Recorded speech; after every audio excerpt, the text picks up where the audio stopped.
This Flutter app uses ListTile widgets to display a list of available game drives. List tiles are versatile in that you can modify their appearance, the contents of their different sections, and how they respond when you hover over them and click on them. Let's code this app from scratch and explore the different properties of the ListTile widget.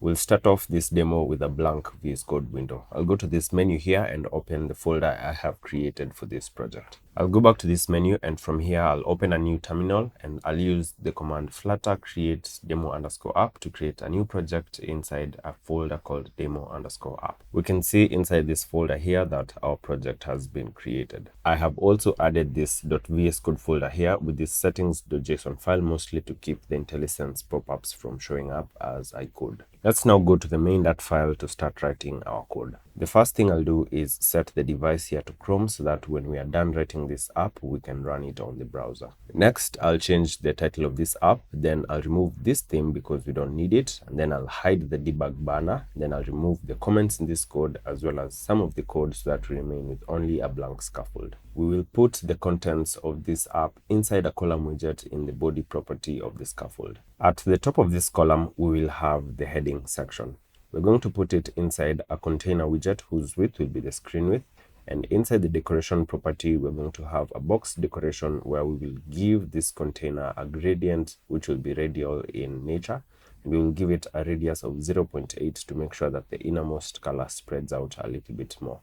We'll set the center to alignment.top left so that this gradient radiates from the top left outwards. And inside the colors property of the gradient, we will put two colors. The innermost will be blue, whose shade is 100, and the outermost will be a shade of off-white, which I will use a hex value to define. The child of this container widget will be a column widget. At the top of this column, we will have a text widget that says Masai Mara with a font size of 30 and a font weight of bold. The next widget will be a text widget that says Game Drive Schedule with a font size of 18. Then we will have a sized box for spacing with a height of 20 pixels. And then after that, we will have a text widget that says selected drive with a font size of 17. And then a sized box for spacing with a height of 10 pixels. Below this sized box here, we will have a text widget to display the game drive that has been selected by the user.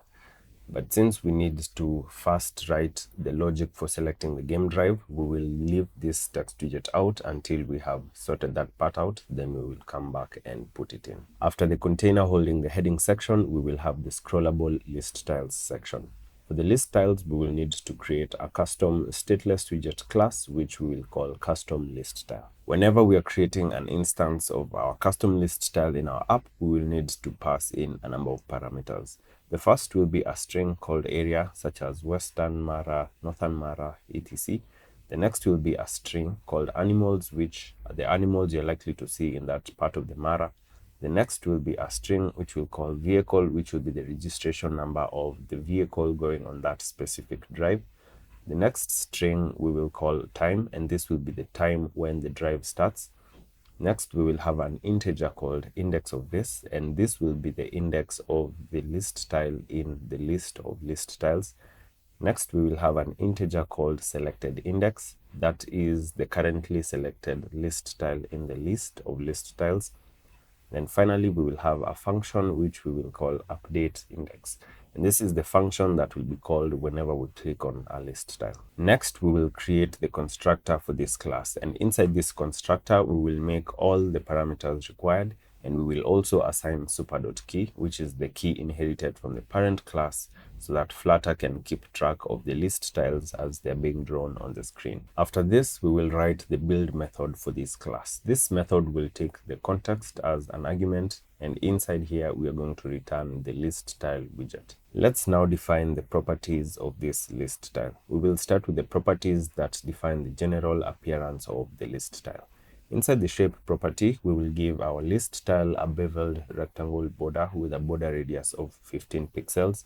And in the side property of this border, we will give it a width of 0 pixels to make it as thin as possible.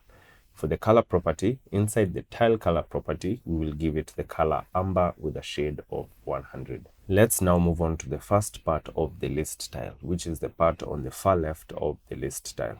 We will put it inside the leading property. I'm not sure if the pronunciation is leading or leading, as in the text style property leading, but since we have another property here that is called trailing, I'd assume the correct pronunciation is leading, because leading and trailing as a combination makes sense. So inside the leading property, we will have a text widget that displays the area parameter that we have passed into this list tile. We will introduce a gap between the leading part of the list tile and the next part. This gap is known as the horizontal title gap, and we'll set it to 30 pixels. Let's move on to the title of the list tile. We will put it inside the title property. It will be a text widget that displays the animal parameter that was passed into the constructor of this list tile. After this, we will define the title text style property, to which we will assign a text style that sets the font weight of the title to bold. Next, we will have the subtitle of the list tile. For this, we will have a text widget that says vehicle and then the vehicle parameter that we passed into the constructor of this list tile. For the subtitle text style, we will have a text style that sets the font style to italic and gives it a font size of 12. After this, we will have the last part of the list tile, that is the part on the far right. We will put it inside the trailing property of the list tile, and inside this property we will have a sized box whose width will be 70 pixels, and its child will be a row whose first child will be the access_time icon. Then we will have a spacer to separate the first child and the last child. And the last child of this row will be a text widget that displays the time parameter that we passed into the constructor of this custom list tile. Next, we will define some additional styling for the list tile. We will start with the leading and trailing text style, where we will have a text style that sets the text in the leading and trailing sections of the list tile to maroon, which I will use a hex value to define, and it will also set the font size to 16. After this, we will have the icon color, which we will set to green, and so any icons in our list tile will be green by default. After that, we will define the properties that determine how the list tile responds as we interact with it. We will start with the hover color, which we will set to green with a shade of 100, and this is the color that we will see when we hover over the list tile. In the onTap property, we will have a function that calls the update index function that we passed as a parameter in the constructor of this custom class. And in the splash color property, we will have the color amber, and this is the color that we will see when we click on the list tile. Next, we have the selected property, which takes a boolean, and this is how we tell the list tile whether it has been selected or not. Here we will have a comparison between the selected index property that we passed in the constructor and the index of this property that we passed in the constructor. If these two are equal, then it means that this specific list tile has been selected. Next, we have the selected color property, and we will set it to red with a shade of 900. This will be the color of the text and the icons inside the list tile when it is selected. After this, we will define the selected tile color property, and we will set it to amber with a shade of 300, which will be the color of the list tile when it is selected. As we were creating this class, we defined some parameters at the top here, which include the data about the game drive and a function, as well as some integers here. So we need to define these variables. I will start by defining the game drive's details, and I will put these details in maps, one map for each game drive. So we will put these inside a list, which I will call drives list. For the first game drive map, I will set the area to Eastern Mara, the animals to lion, gazelle, and giraffe, the vehicle to the registration number KDJ225, and the time to 6 a.m. I will now create 9 other maps with similar structure but different details. I'll then define the variable integer index for the selected list tile. I'll call it a selected index, and I will initialize it as -1. This is because in the list of list tiles, it is not possible to have a list tile with an index of -1. So by virtue of this value being -1, the app will know that no list tile has been selected just yet. Let's now go back to the heading section, where we will have the text widget that displays the details of the game drive that has been selected.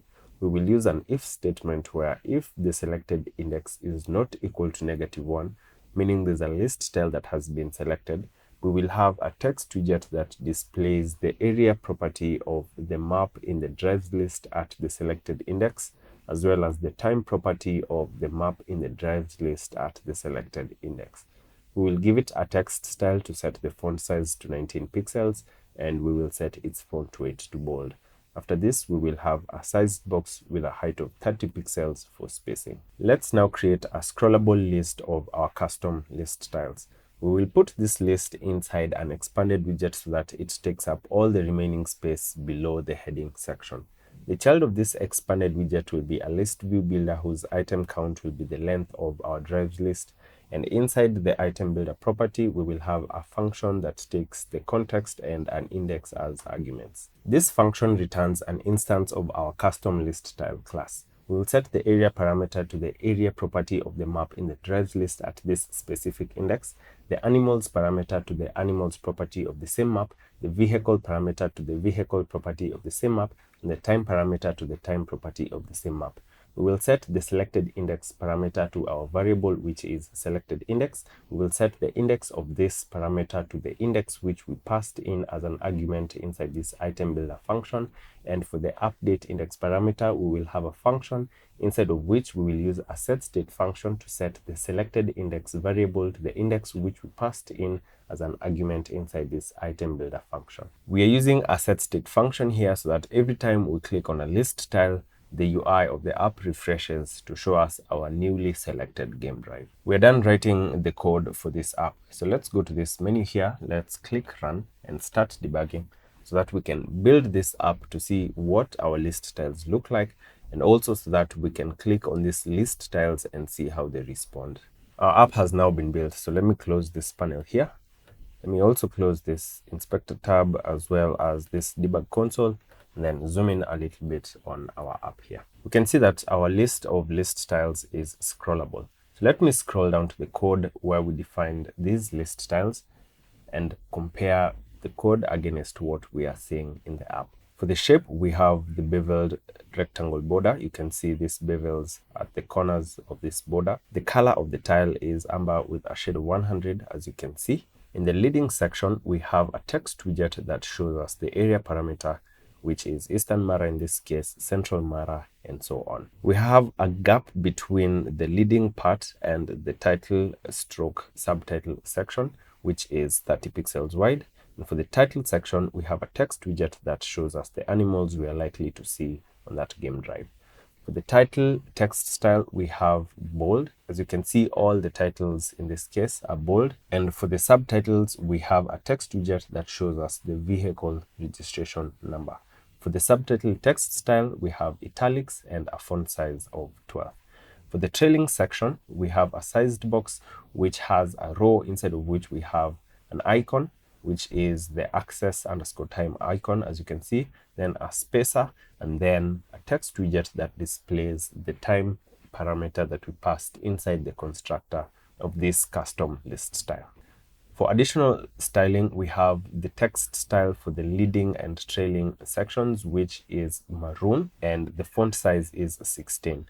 For the icon color, we have green. You can see all the icons are green in color. And for the hover color, we have green with a shade of 100. As you can see, when we hover over a list tile, its color changes to this light shade of green. When we tap a list tile, we have this function, which is update index, which runs. Let me quickly scroll to this update index function. This is the function here that I am referring to in this case as update index. When we tap or click on a list tile, we can see that we set the selected index variable to the index of the specific list tile, and as a result of that, our text here gets updated to show the details of the map that contains the data that is showed inside this list tile.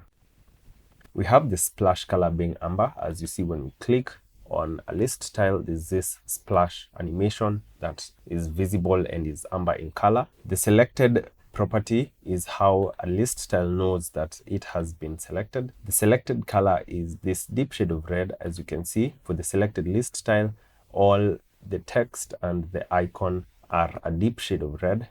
And finally, the selected tile color is amber with a shade of 300. And so you can see that the selected list tile has a slightly stronger shade of amber than the rest. And that's how you use the ListTile widget in Flutter.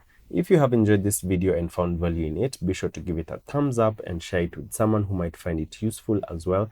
And if you haven't already, you're very much welcome to subscribe to this channel with the notifications turned on so that you get notified every time I upload a new video.